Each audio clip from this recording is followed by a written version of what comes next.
कोलकाता पुस्तक मेला हेउछि ज्ञान विकास मेला। एही मेला लेखक प्रकाशक एवं पाठक मानकु अनुप्रेरणा देथाय। समग्र विश्व रे कोलकाता पुस्तक मेलार स्वतंत्रता रहिछि बोली भारत सरकार को पूर्वांचल संस्कृति केन्द्रर सह निर्देशक डॉक्टर तापस कुमार सामंतराय कहिसेंति। तेबे ए नै तांको सहित अधिक आलोचना करछंती Kalinga TV Kolkata bureau head Pramod Mahanti. दर्शक बंधु आम निकटर उपस्थित अच्छा पूर्वांचल संस्कृति केन्द्र सह निर्देशक डॉक्टर तापस कुमार सामंतराय। डॉक्टर तापस सामंतराय कारुबाकी पुस्तक प्रकाश होइछे एवं आमे देखिया पाउछन जे एही पुस्तक माने क्रय करिया पई लोकंक मन रे एक उद्वेग सृष्टि होइछे। आपण ए विषय कोन कोन मु निजको एटा स्वप्न कि सत्य मु निजको वास्तव मु जानि पारुनी।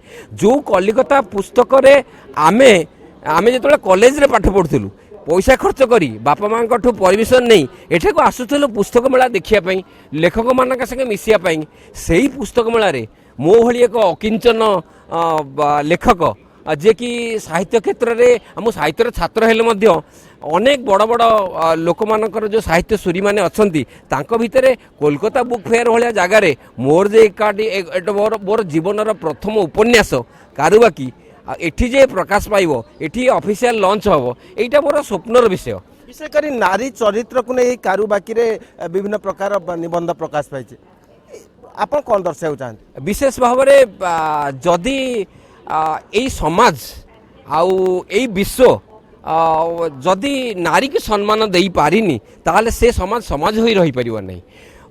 नारीटीए केतबेले से माँ रूपरे केतबेले से भगिनी रूपरे केतबेले से पुत्री रूपरे से तार सृष्टि करे से होची आद्य से होची आम संसार को आमे जदि संसार देखुथो हमको माटी हमका आनिकी देखिछि किंतु प्रति मुहूर्त रे हमर तथाकथित पुरुष प्राधान्य समाज नारीर प्रचंडता को तार भितर रही अंतर्निहित गुण को सबुले निजे निजे समाज ताको सब गोटे गोटे दाबी के रखा गोटे प्रशमित करने जो चेष्टा करे किंतु बारंबार से हारे।